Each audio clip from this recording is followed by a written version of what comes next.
Hi guys, আসসালামু আলাইকুম। আমি চলে আসলাম আবারও আপনাদের মাঝে নতুন একটা ভিডিও নিয়ে। আজকে আমি কিছু কথা বলবো অনলাইন ক্যাসিনো নিয়ে। ভাই, এখন বাংলাদেশে 99% ইয়াং জেনারেশন যা মানুষ আছে সবাই অনলাইন ক্যাসিনো খেলে। তো ভাই, আমরা এটা বুঝতেছি না, আমরা হালাল করে এত কষ্ট করে টাকা উপার্জন করি, মাস শেষে বেতন পাই ফ্যামিলির মুখে হাসি ফোটানোর জন্য, বাচ্চার মুখে হাসি ফোটানোর জন্য। ফ্যামিলি, বউ বাচ্চা আছে, সবাই আছে, আমরা সবার মুখে হাসি ফোটানোর জন্য। কিন্তু ভাই, আমরা কী করি? আমরা অনলাইন ক্যাসিনো খেলি। কেন ভাই? কেন এই হালাল টাকাটা আমরা হারাম করতে চাইতেছি? কেন? আমরা কি বুঝতেছি না? অনলাইন ক্যাসিনো এমন একটা দিন ভাই, অনলাইন ক্যাসিনো এমন একটা দিন, কি বলবো। একদিন আপনি পাবেন, 10 দিন হারাবেন, আবার একদিন পাবেন, আবার 10 দিন হারাবেন। ওই যে জিততে জিততে আপনি 1 টাকা, আজকে 1 টাকা মারলেন, পরের দিন 20 টাকা বললেন, তো আপনি হারাইবেনই, কোনো দিনে জিতবেন না।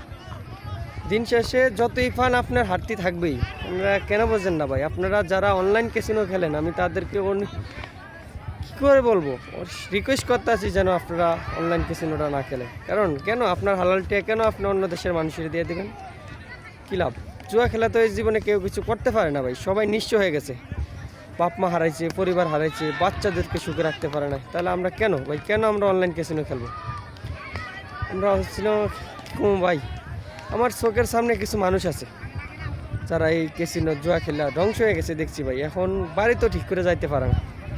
আমরাও আশা করি ভাই খেলবো না। আমরা এটা কেন খেলবো? আপনার হালাল 10,000 টাকা রুজি করলে হালালের উপর আল্লাহ পাক অনেক ভালো রিজিক দেওয়া দেয়। কেন আমরা হালাল টাকাটা হারাম করুন? আজকে আপনি পাইলেন 10,000, এই লোভে লোভে আবার বললেন হারাইলেন, আবার বললেন হারাইলেন, আবার বললেন হারাইলেন।